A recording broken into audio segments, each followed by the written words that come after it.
I told you earlier, I told you yesterday that Stephanie Mueller is going to come in and tell us all about her business. It's called Elefantoosh. And I know you're going, what? And I'm going, what? But Stephanie is going to explain. Stephanie, welcome. Hi, thanks for having me. Nice to have you here. So, Elefantoosh. Yeah. Just kind of, we've talked before, but explain Elefantoosh. Where did you come up with the name again? Yeah, so it is kind of a portmanteau, a smush together of two different words. So I love elephants. So it's, elephant. And then there's a older English word that's fantoosh, and it means basically ostentatious or to stand out. And so when I kind of had come up with this, I just thought I want to help other small businesses stand out.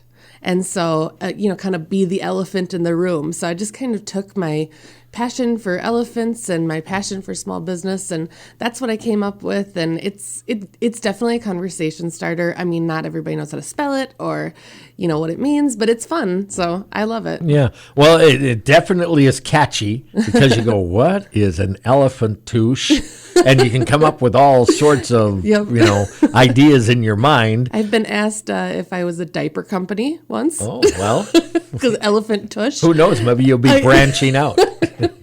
So, yeah, it's a conversation. Well, in a sense, maybe you are a diaper company because you take some businesses into the digital world. Yeah, absolutely. You put some training pants on them or something like that. We move into pull-ups. There you go. And I don't even know what all that stuff is, but that's okay too. So explain then, we know what Elefantoosh is by name, your digital marketing. Yeah. It's Elefantoosh Marketing. We do basically, I do almost anything related to marketing. So I have clients that I help them with social media, website design, helping them with ads like on Google, helping with email marketing, just a little bit of everything. I lately have been doing a little bit more coaching, kind of marketing consulting. And so what that means, at least to me, is there's a lot of small business owners out there that they kind of DIY. They do a lot of their marketing themselves, which is amazing and very respectable. And it saves them money. But sometimes you just need somebody in your corner to talk to a couple hours, a month or whatever, to say, this is a good plan, or here's how you should go about this. And so I actually do that with a couple different businesses too. And that saves them a lot of money, but still helps them kind of have a marketing person in their corner. It wasn't that long ago and somebody would have told a business owner, well, don't worry about that social media stuff. It's just, it's for the kids to play around on. Yeah. But that is so not true anymore. It isn't. And whether it's right or wrong, not for me to determine, some businesses now almost exclusively use social media to do, if you want to call it, their marketing, their advertising. And if it works for them, tremendous. Your ideas along that line for somebody to get started, advertising, marketing can be expensive in today's world when you're trying to hit everybody to come to your business. Right. Very few companies have that kind of money. No, true. Yeah, absolutely. Social media doesn't have to be expensive. It is something that, a lot of people do on their own. Sometimes you just need a little guidance. There's so much stuff online. But if you can fall down that rabbit hole of reading every article and watching every video and still feeling like you don't know anything. So, businesses have built their entire business on social media, but especially for local small businesses, nice to just people like other people. So it's just nice to have something out there that they can connect with. So for if somebody running a small business right now says, we should get into this, we haven't been doing it, what do they need to do? Yeah. So, if they feel confident of doing it themselves, then you just need to dive in. If they want to do it themselves, but they want a little education, and you call someone like me, and I'm going to help you set it up and make a plan. If you want to just have somebody else do it for you, then there's myself. There's a ton of companies out there. Honestly, I had a small business owner that they had a nephew, the high schooler. So they're like, he knows all about social media, but I just want it to go the way I want it to go. I helped them put together a plan and then kind of trained him.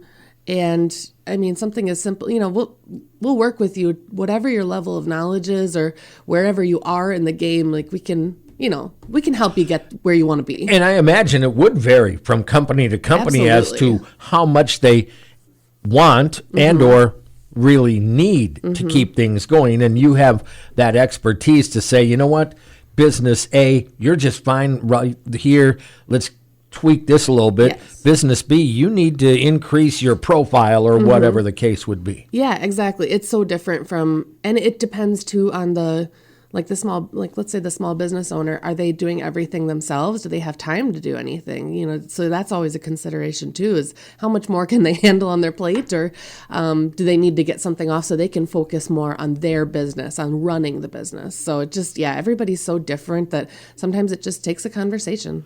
We're talking with Stephanie Mueller, the owner of Elefantoosh, which is a digital marketing company right here in Stevens Point. Stephanie, how important would you label it to having, in your case, you're right here, local knowledge for a small business to go into the digital world?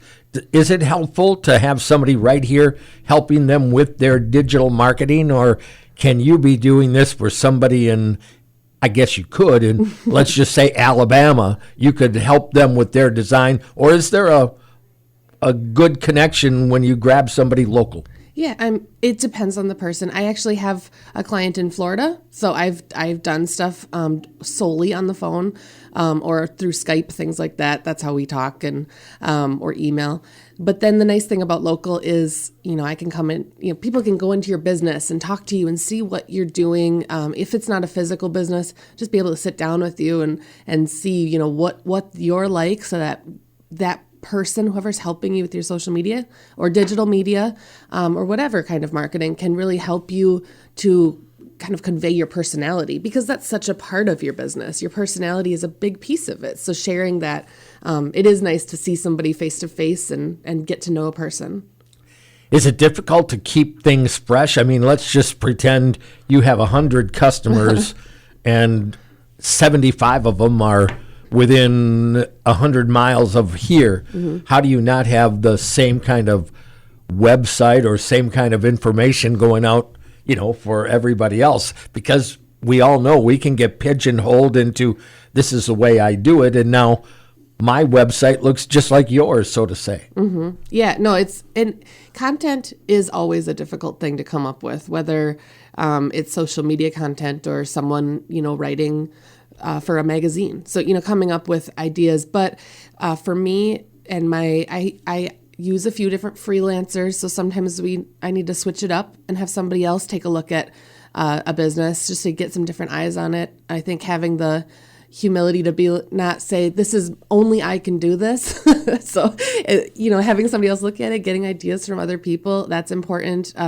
Sometimes just kind of switching the mindset, or, doing research too on other businesses that are similar and successful, and what are they doing? What kind of ideas are out there? Thinking outside the box, which usually is best done not sitting in front of a computer. So I usually try to have a notebook with me wherever I am, because you come up with stuff wherever.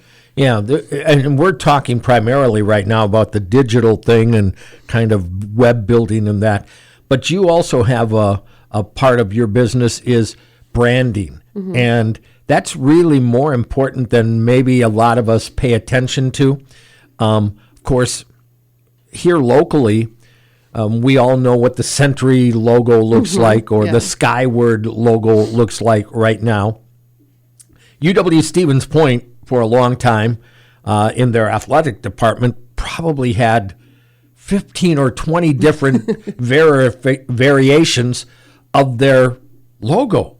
I mean, the baseball team had one, the basketball team had a different one, and so you never identified everything with UW Stevens Point unless it was written there, Yeah.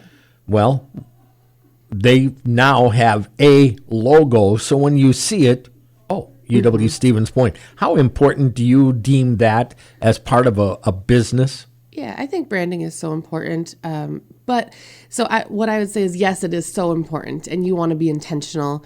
But when you make a choice, if that's what you want to go with your brand, I'd say stick with it. At least for a while, you have to give it a chance. And then, if you don't give it a chance and you're always spending time just trying to redevelop or re-come up with all these ideas, you're going to get stuck there, and then it's not doing its job.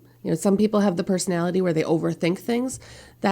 Those are the people that I say you just need to go with your gut and stop overthinking it. But then there's people who are too quick. Those people need to slow down. So it just depends on again, everybody's so different. But yes, branding is so important. And I think it's valuable to have, whether it's a specific font you use for your name, but use it in everything. If you have, Century World, they have the cool S in Century World, that stays the same everywhere it is. So that's something you can learn from these big companies. So if you're a small business, you use that same logo, same font. The worst thing I see is when every single piece looks a little bit different. Like you said with the university, that's confusing for the customer. And there's so many small businesses. They're like, oh, is this a different one? So you want a customer to know you. Kind of they're getting to know your face. And just to reiterate, for those that are thinking now about maybe I should check this out, I guess you kind of can jump in at a whole bunch of different levels, right? It doesn't have to cost a fortune to get involved and get something started. I guess you can kind of spend what you want as far as marketing and all that kind of stuff. Yeah, absolutely. And you shouldn't, I don't want anybody to spend beyond what they can afford, because that's going to put more pressure on the business, and that doesn't make the marketing as natural. It becomes more forced, more pressure on the sales. So, whatever you're comfortable with. If I have a client that spends $100 a month. It's really, compared to the amount of money people spend on marketing, it's a drop in the bucket, but it's enough to give them a little bit of guidance. And then, I have people who spend much more than that. So you have to work with your budget. You can always start out small, adjust it throughout the month. If you're thinking about working with a marketing company, whether it's mine or another one, try not to get sucked into a contract. I try not to put people into a contract, just because that's, businesses have seasons.